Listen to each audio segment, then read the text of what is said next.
शुभ संध्या पिलाने मु महाश्वेता महांती तुम स्वागत करुच्ची आम A1 ब्लूम एजुकेशन चैनल को पिलाने आज आम तुम पढ़ा अष्टम श्रेणी द्वितीय अध्याय जार नाम हो विहंग विप्लव। आज यहाँ हूँ कौन पिलाने यहाँ हूँ गोटे गल्प।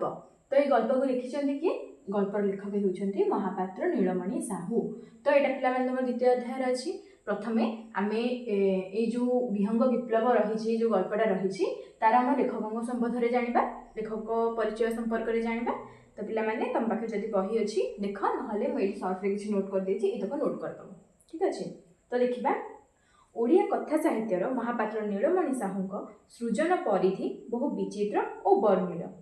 कथाशिल्पी जन्म हुए 1926 मसीहा डिसेम्बर मास 22 तारिख में केउठारे होईची कटक जिल्लार नियाली ग्राम। तो जन्मस्थान केबे जन्मस्थान होईची कटक जिल्लार नियाली ग्राम रे केबे 1926 मसीहा डिसेम्बर 22 तारिख रे जन्म। तो पिता नाम कौन थिला? पिता थिले महापात्र वीरबर साहू। तो माता किए थिले? माता नाम थिला राधिका देवी।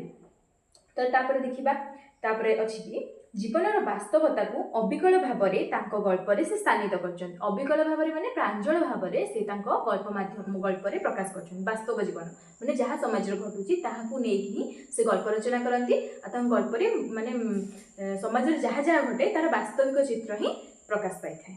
तो आम गल्पटा पढ़ले जापर सहित उत्कल और संस्कृति को अन्य रूप रागरे उपस्थापन करिबारे से जेतिकी धुरंधर सेतिकी विचक्षण।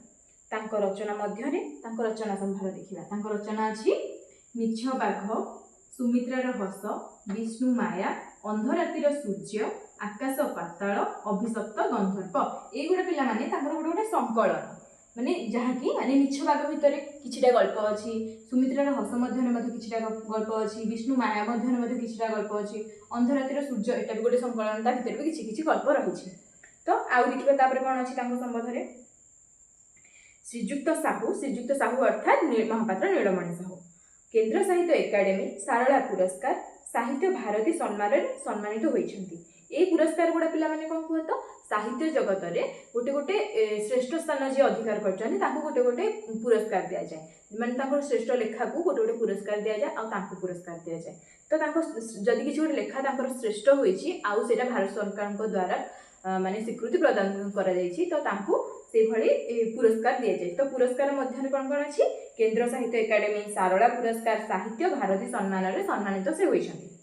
तापर देखिबा श्रीजुक्त साहू तांकर एही जो विहंग विप्लव गल्पटी रही सरकारी पुस्तक रे आगरु पठित विहंग विप्लव गल्प को एठारे प्रदत्त करा जाइछि सरकारी पुस्तक हिसाब रे हाको ग्रहण करा जाइछि। तो यही गल्पटी रे गाल्पिक पशुपक्षी वक्तव्य माध्यम वर्तमान सामाजिक जीवन वास्तव चित्र को उपस्थापन कर। तो आम प्रथम जानले कि गल्प समाजर वास्तविक चित्र को ही माने प्रतिपादन करा जाय थाए। तो एठी भी से कहते कि गाल्पिक यही जो गल्पटे विहंग विप्लव अच्छी ए कौन कहते यही गल्पटी गाल्पिक पशुपक्षी वक्तव्य माध्यम वक्तव्य अर्थात से कथबार्ता माध्यम पशुपक्षी कथबार्ता माध्यम वर्तमान सामाजिक जीवन वास्तव चित्र को उपस्थापन कर वर्तमान समाज लोक किपरि बंचुचंती पक्षी मैंने केमिति रहउचंती। तो से माने वर्तमान माने लोक मैंने केमिति रहउचंती सेटा को से पशुपक्षी मानक वक्तव्य माध्यम कथबार्ता माध्यम दर्शाई दिछंती। तो पिला माने आमे तो एबे महापात्र नीलमणि साहू विषय जानिदेले लेखक संबंध जानिदेले एबे आमे विषय पढ़िबा। तो विषय कौन अच्छी पिला माने देखिबो तम पाखे जदि बही अछि खोलिके देखि पारिबो। थर थर करी 3 थर आंब गछर डाଳରେ बसा बांधिलाणी हळदी बसंत मात्र 3 थर जाक बुढ़ा मांकड़ सेही डाଳରେ डेई ता बसा को भांगी देउछि। जेते काकुति मिनती करी कहिले भी बुढ़ा मांकड़ ता कथा सुनिबाकू नाही। मा हळदी बसंतर मुंडरे चिंता माड़ी बसुछि। तो पिला माने ए प्रथम पारे कोन कहि जे गोटे हळदी बसंत पक्षीटे मा हळदी बसंतटे से गोटे गछर डाଳରେ बसा बांधिया पे चेष्टा करछि। तो पक्षी माने गछरे बसा बांधନ୍ତି तो बसा बांधिया चेष्टा करछि किंतु गोटे दुष्ट बुढ़ा मांकड़ अछि जे कि ता बसा को बारंबार भांगी देउथिला। तो तापर देखा कोन हेछि मा हळदी बसंत मुंडरे चिंता पड़ला। तो कहा मुंडरे चिंता पड़तिला पिला माने मा हळदी बसंत बसंत ऋतु बा आउ केते दिन रहिबो साहाड़ गछ मानंगरे फूल कसी धरिलाणी आउ अल्प दिन रे पाची हळदी गुरु गुरु दिसिबो बुदा मानंगरे शगड़ बाटुआ କୋଳି ପାଚି ଲାଲ ଟହଟହ ଦିଶିବ। ସେତେବେଳକୁ ଯଦି ଛୁଆ ହୋଇଥିବେ ତେବେ ସିନା ସେମାନଙ୍କ କୁନି କୁନି ଥଣ୍ଟରେ ଏହିସବୁ ମିଠା ପାଚିଲା କୋଳି ଆହାର ଦେବ। ଆଧାର ପିଲାମାନେ ଲେଖା ହେଇଛି, ଆଧାର ନୁହଁ, ଏଟା ଆହାର ଦେବ। ଆହାର ମାନେ ଖାଦ୍ୟ ତା ଥଣ୍ଟରେ ଦେବ। ଛୁଆ ସବୁ ଚଳଚଞ୍ଚଳ ହୋଇଯିବେ। କିନ୍ତୁ ଏ ପରଘର ଭଙ୍ଗା ବୁଢ଼ା ମାଙ୍କଡ଼ ତ ମୂଳରୁ ବସା ରଖାଇ ଦେଉନାହିଁ। ସେ ଅଣ୍ଡା ଦେବ କେବେ ଆଉ ଛୁଆ ଫୁଟିବ କେବେ?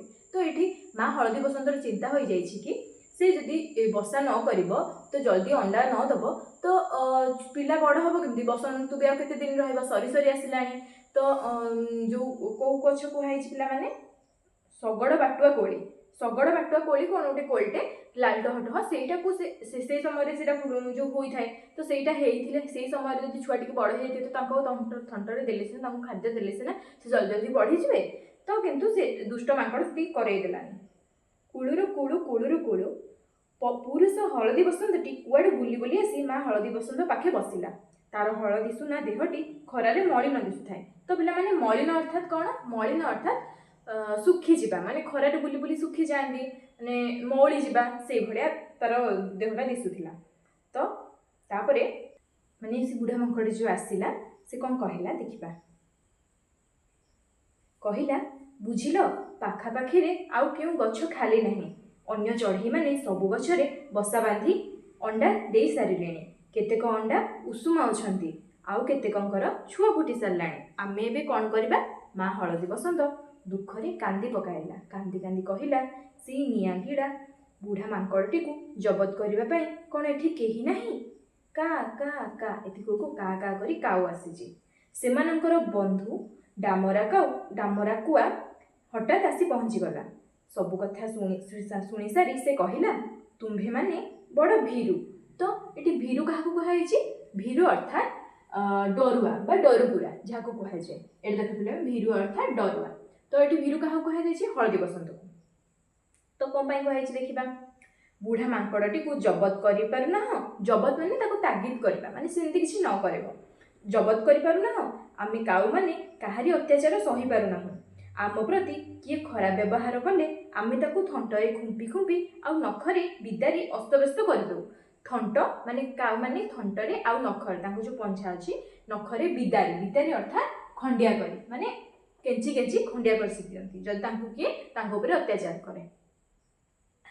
ସର୍ବସାଧାରଣ ରାସ୍ତା ଉପରେ ସମସ୍ତେ ମିଶି ବଡ଼ ପାଟିରେ ତାକୁ ଗାଳି ଦେଉ, ତାର ଇଜ୍ଜତ ମହତ ସାରି ଦେଉ। ସେଥିପାଇଁ ତ ବୁଢ଼ା ମାଙ୍କଡ଼ ଆମ ବସାରେ ଛାଇ ମାଡ଼ୁନାହିଁ। ମାନେ କାଉ ଏତେ ସବୁ କରନ୍ତି ବୋଲି ବୁଢ଼ା ମାଙ୍କଡ଼ କାଉମାନଙ୍କର ବସା ପାଖକୁ ଯାଏ ନାହିଁ। ପୁରୁଷ ହଳଦୀ ବସନ୍ତ କହିଲା, କ'ଣ ଆଉ କରିବୁ କହ? ତାକୁ ଯେତେ ନେହୁରା ହୋଇ କହିଲୁ ସେ କ'ଣ ଶୁଣୁଛି? ଆମେ ହେଲୁ ଗାୟକ ଜାତି। ତ ପିଲାମାନେ ଏଠି ଗାୟକ ଜାତି କାହାକୁ କୁହାଯାଇଛି? ଦେଖ ଏଠି ଲେଖା ହେଇଛି ହଳଦୀ ବସନ୍ତ ହେଲେ ଗାୟକ ଜାତି। ତ ତମର ଯଦି ପ୍ରଶ୍ନ ଆସିବ ଗାୟକ ଜାତି ବୋଲି, ତମର ଏ ଯେଉଁ ବିହଙ୍ଗ ବିପ୍ଳବରେ କାହାକୁ କୁହାଯାଇଛି? ହଳଦୀ ବସନ୍ତ ହେଉଛନ୍ତି ଗାୟକ ଜାତି। ତାଙ୍କ ସହ ଆଉ କିଏ କିଏ? କୋଇଲି, ସାରି, ଏମାନେ ମାନେ ଯିଏମାନେ କୌଣସି ଗୋଟେ ସ୍ପେସିଫିକ୍ ଋତୁରେ, ମାନେ ସ୍ପେଶାଲ ଋତୁରେ ହିଁ ଆସନ୍ତି ଆଉ ତାଙ୍କ କୁହୁତାନ ଶୁଣାନ୍ତି। ତ ସେମାନେ କିଏ କିଏ?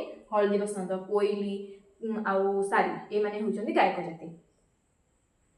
ତ ତାପରେ କୁହାଯାଇଛି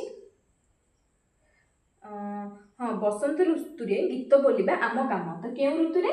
ବସନ୍ତ ଋତୁ। ବସନ୍ତ ଋତୁରେ କିଏ ଗୀତ ବୋଲନ୍ତି? ହଳଦୀ ବସନ୍ତ ମାନେ। ତାପରେ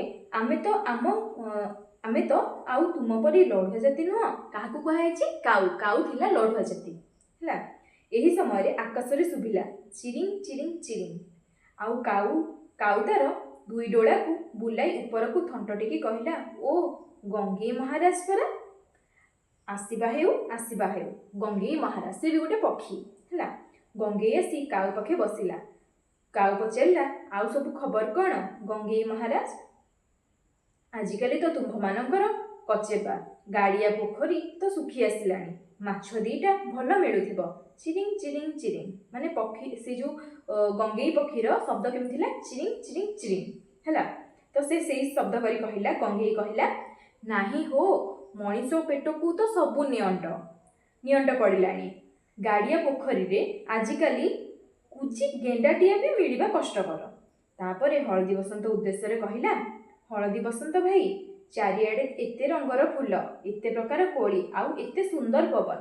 ଗାଅ ଦେଖି ଗୋଟିଏ ଗୀତ ତୁମର ସେହି ମନମତାଣିଆ କୁଳୁରୁ କୁଳୁରୁ ସ୍ୱରରେ ଅନେକ ଦିନୁ ଭଲ ଗୀତଟିଏ ଶୁଣେ ଯାଇ ନାହିଁ।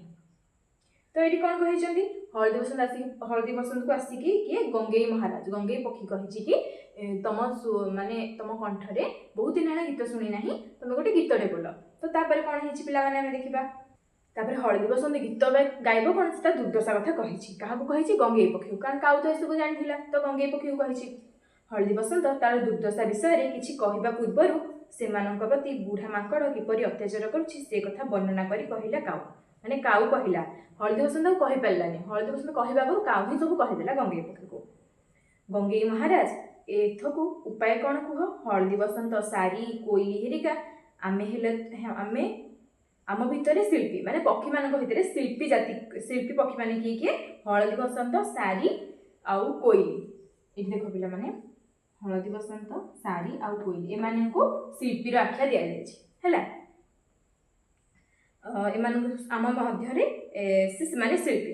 ପକ୍ଷୀ ଜାତିର ସଭ୍ୟତା ସଂସ୍କୃତି ଏହିମାନଙ୍କ ଯୋଗୁଁ ବଞ୍ଚିଛି। ପକ୍ଷୀ ଜାତିର ସଭ୍ୟତା ସଂସ୍କୃତି ଏଇ ତିନି ଜାତି ପକ୍ଷୀମାନଙ୍କ ପାଇଁ ହିଁ ବଞ୍ଚି ରହିଛି।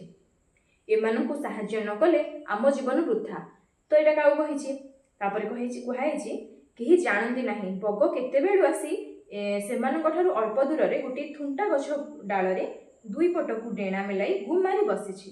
ବଗ ସବୁଦିନ ଗମ୍ଭୀର। କିଏ ସବୁଦିନ ଗମ୍ଭୀର? ବଗ। କାହା ସଙ୍ଗେ ବେଶୀ କଥାବାର୍ତ୍ତା କରେ ନା, ମିଳାମିଶା ମଧ୍ୟ କରେ ନା। ନିଜକୁ ବଡ଼ ଧାର୍ମିକ ବ୍ୟକ୍ତି ବୋଲି ସବୁବେଳେ ପରିଚୟ ଦିଏ। ତ କିଏ ନିଜକୁ ଧାର୍ମିକ ବ୍ୟକ୍ତି ବୋଲି ପରିଚୟ ଦେଇଥିଲା? ବଗ। ବଗ ନିଜକୁ ଧାର୍ମିକ ବ୍ୟକ୍ତି ବୋଲି ପରିଚୟ ଦେଇ ବୁଲିଥିଲା। କିନ୍ତୁ ଶୁଆ କହେ ବଗ ହେଉଛି ମସ୍ତ ବଡ଼ ଠକ ଓ ସ୍ୱାର୍ଥପର। ପାଣିକୁ ଆସିନା ବୁଡ଼ି ବୁଡ଼ି ମାଛ ଖାଏ। ବଗ ଧ୍ୟାନ କଲା ଭଳି ବସିଥିବ, ହେଲେ ଅସଲରେ ଠକୁଥିବ। ମିନଟିଏ କେତେବେଳେ ମୁଣ୍ଡ ଟେକୁଛି। ସାରି କହେ ବଗ ଟିକିଏ ଗୋରା ବୋଲି ତାର ମନରେ ବହୁତ ଗର୍ବ। ତ ବଗ ଟିକେ ଗୋରା, ସବୁ ପକ୍ଷୀ ବଗଟା ଗୋରା, ବଗ, ହଂସ ଏମାନେ ସବୁ ଧଳା ଜାତୀୟ ପକ୍ଷୀ, ସେମାନେ ଟିକେ ଗୋରା ଅଛନ୍ତି। ତ ବଗ ମନରେ ଏଇଟାକୁ ନେଇ ଗର୍ବ ବୋଲି କିଏ କହିଲା? ସାରି କହିଲା। କଳା ଓ ଅନ୍ୟ ରଙ୍ଗର ଚଢ଼େଇମାନଙ୍କୁ ସେ ଘୃଣା କରେ। କିଏ ଘୃଣା କହୁଛି ବୋଲି କହୁଛି? ସାରି କହୁଛି ବଗ ଅନ୍ୟ ରଙ୍ଗର ପକ୍ଷୀମାନଙ୍କୁ ଘୃଣା କରେ ବୋଲି। ସାରି କହେ ବଗ ଟିକିଏ ଗୋରା ବୋଲି ତା ମନରେ ଭାରି ଗର୍ବ। କଳା ଓ ଅନ୍ୟ ରଙ୍ଗର ଚଢ଼େଇମାନଙ୍କୁ ସେ ଘୃଣା କରେ। କାଉ କଳା, ତେଣୁ ବଗ ତାକୁ ପାଖ ପୁରାଇ ଦିଏ ନାହିଁ। ପକ୍ଷୀ ଜଗତର ଶ୍ରେଷ୍ଠ ସ୍ୱର ଶିଳ୍ପୀ କୋଇଲିର ରଙ୍ଗ କଳା ବୋଲି ତାକୁ ମଧ୍ୟ ବଗ ଖାତିର କରେ ନାହିଁ। ତା ମନରେ କଳା ଗୋରା ଭେଦଭାବ ଖୁବ୍ ବେଶୀ। କାହା ମନରେ ଥିଲା? ବଗ ମନରେ କଳା ଗୋରାର ଭେଦଭାବ ବହୁତ ଥିଲା। କାଉ ଏତେ ବଡ଼ ପାଟିରେ କଥା କହୁଥିବା ଶୁଣି ବଗ ଆଉ ସହିପାରିଲା ନାହିଁ। ତ ତାପରେ ଦେଖିବା ସେ କ'ଣ କହିଛି। ସେ ଉଦ୍ଧତ କଣ୍ଠରେ ବିଦ୍ରୂପ କରି କହିଲା, ମାନେ ଯେତେବେଳେ କାଉ ଏସବୁ କହୁଥିଲା, ସେ ସବୁ ଶୁଣୁଥିଲା କି ଶୁଆ, ସାରି ଏସବୁ ଯେତେବେଳେ କହୁଥିଲେ, ସେ କେଉଁଠି ଶୁଣୁଥିଲା? ବଗ ବସିକି ଗୋଟେ ଦୂରରେ ଗୋଟେ ଗଛ ମୂଳରେ ଶୁଣୁଥିଲା। ତ ଏତେ ସବୁ ତା ବିରୁଦ୍ଧରେ କହିଲାଠୁ ସେ ସହିପାରିଲାନି। ତ ସେ କ'ଣ କହିଲା ଦେଖିବା। କକ କୋକ କକ କୋକ। ତ ଏଇଟା ହେଉଛି ବଗର ସ୍ୱର ଥିଲା। କକ କୋକ ହେଲା। ହେ ମୂର୍ଖ କଳା କାଉ, ବେଶୀ ଗୁଡ଼ିଏ ରାଉ ରାଉ ହୁଅ ନାହିଁ। ଶିଳ୍ପୀମାନଙ୍କ ପାଇଁ ତୋର ହୃଦୟରେ କେବେଠାରୁ ଏତେ ବ୍ୟାକୁଳ ହେଲା? ଏହି ହଳଦୀ ବସନ୍ତ, କୋଇଲି ଆଦି ଶିଳ୍ପୀମାନଙ୍କ ପାଇଁ ମୋର ତିଳେର୍ଦ୍ଧେ ହେଲେ ଦୟା ନାହିଁ। ତିଳେର୍ଦ୍ଧେ ଅର୍ଥ କ'ଣ? ତିଳେ ହେଲେ ବା ଟିକିଏ ହେଲେ, ମାନେ ତିଳେର୍ଦ୍ଧେ ଦୟା ନାହିଁ ମାନେ ଟିକିଏ ହେଲେ ମଧ୍ୟ ଦୟା ନାହିଁ। କାହା ମନରେ ଦୟା ନଥିଲା? ବଗ ମନରେ। ତ ଦେଖିବା, ଏମାନେ ହେଲେ ବିଦେଶୀ। କେଉଁମାନେ ବିଦେଶୀ ଥିଲେ? ହଳଦୀ ବସନ୍ତ, ସାରି ଆଉ କୋଇଲି। ଏମାନଙ୍କୁ କିଏ ବିଦେଶୀ ବୋଲି କହିଛି? ବଗ ବିଦେଶୀ ବୋଲି ଆଖ୍ୟା ଦେଇଥିଲା। ତ ବର୍ଷ ଯାକ ଏମାନେ କେଉଁଠି ଥାନ୍ତି? ଏମାନେ ଜନ୍ମଭୂମିର ଖରା ସହିବେ ନାହିଁ, ବର୍ଷା ସହିବେ ନାହିଁ, ଶୀତ ସହିବେ ନାହିଁ। ଏହି ବସନ୍ତ ଋତୁ ଆସିଲେ ଦଳ ଦଳ ହୋଇ ଆସି ନାନା ଢଙ୍ଗ ଦେଖାଇ ଆମ ଆହାର ଉପରେ ଭାଗ ବସାଇବେ। ଏମାନଙ୍କର ଭଲା ଜନ୍ମଭୂମି ପ୍ରତି ମମତା ଅଛି। ମାନେ କାଉ, ବଗ ଏମାନେ ସବୁଦିନ ଦେଖାଯାଆନ୍ତି। ତ ହଳଦୀ ବସନ୍ତ, ଯୋଉ ସାରି ଆଉ ରହିଲେ କି କୋଇଲି, ଏଇମାନେ ଆମେ ମାନେ ସବୁ ଋତୁରେ ଆମେ ସେମାନଙ୍କୁ ଦେଖିବାକୁ ପାଇଲେ। ହଳଦୀ ବସନ୍ତ ବସନ୍ତ ଋତୁରେ ହିଁ ଆସନ୍ତି ଗୀତ ବୋଲିବା ପାଇଁ।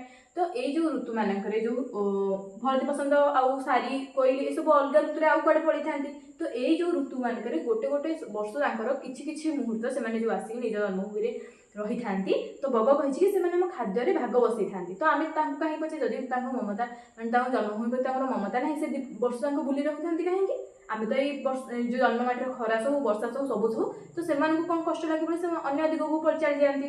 ତ ତାପରେ କହିଛନ୍ତି କି ହଳଦୀ ବସନ୍ତ ବଗର ଏହି ଅପବାଦରେ ଭାରି ଦୁଃଖିତ ହେଲା, ଟିକିଏ ରାଗିଗଲା ମଧ୍ୟ, ତଥାପି ତାର ସ୍ୱଭାବ ସୁଲଭ ମଧୁର ଗଳାରେ କହିଲା, କୁଳୁରୁ କୁଳୁ କୁଳୁରୁ କୁଳୁ।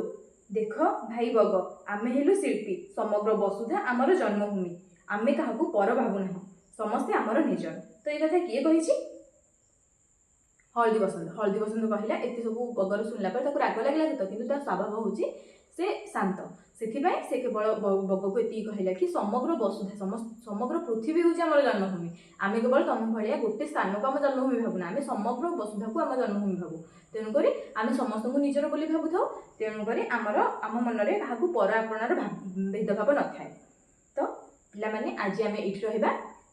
ତମମାନେ ଯଦି ଆମ ଭିଡ଼ିଓ ଭଲ ଲାଗିଥିବ ଚ୍ୟାନେଲକୁ ସବସ୍କ୍ରାଇବ୍ କରିବ, ଭିଡ଼ିଓକୁ ଲାଇକ୍ କରିବ ଏବଂ ସାଙ୍ଗମାନଙ୍କ ସହ ସେୟାର କରିଦେବ। ତ ପିଲାମାନେ ଆମେ ୟାର ପାର୍ଟ 2 ଆଣିବା, ଆଉ ବାକି ଯେତକ ରହିଲା ଆମେ ପାର୍ଟ 2ରେ ପଢ଼ିବା। ଠିକ୍ ଅଛି ପିଲାମାନେ, ରହୁଛି।